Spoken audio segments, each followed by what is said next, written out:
أعوذ بالله من الشيطان الرجيم. بسم الله الرحمن الرحيم. وكل إنسان ألزمناه طائره في عنقه ونخرج له يوم القيامة كتابا يلقاه منشورا. صدق الله العظيم. سورہ بنی اسرائیل آیت نمبر 13 آپ کے سامنے تلاوت کی ہے، جس کا ترجمہ کچھ اس طرح ہے: وَكُلَّ إِنسَانٍ أَلْزَمْنَاهُ طَائِرَهُ فِي عُنُقِهِ. ہر انسان کا شگون ہم نے اس کے اپنے گلے میں لٹکا رکھا ہے، اور قیامت کے روز ہم ایک نوشتہ اس کے لیے نکالیں گے، یلقاہ منشورا، جسے وہ کھلی کتاب کی طرح پائے گا.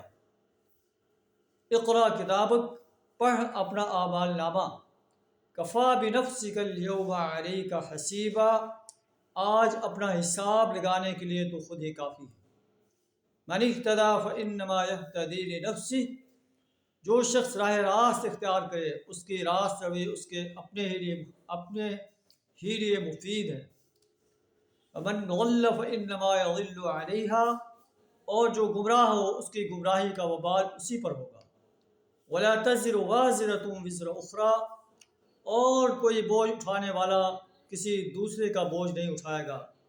وما كنا معذبین حتى نبعث رسولا، ہم عذاب دینے والے نہیں ہیں جب تک کہ لوگوں کو حق اور باطل کا فرق سمجھانے کے لیے ایک پیغامبر نہ بھیج دیں، ایک رسول نہ بھیج دیں. تو انسان جو بھی عمل کر رہا ہے اس کی کتاب اعمال میں تحریر کیا جا رہا ہے، چاہے نیک عمل ہے چاہے برا عمل.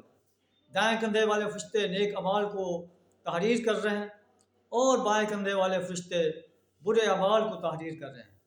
جب انسان اس دنیا سے ختم ہوگا تو یہ کتاب اعمال اس کے گلے میں لپیٹ دی جائے گی، اور جب قیامت دن اٹھے گا تو اللہ ایک کتاب کی شکل میں اس کے سامنے کھول کر رکھ دے گا. اقرا کتابک، اپنی اس کتاب اعمال کو پڑھ. اللہ سے دعا کرا ہمیں اپنی کتاب اعمال کو حسین سے حسین تک بنانے کی توفیق عطا فرمائے.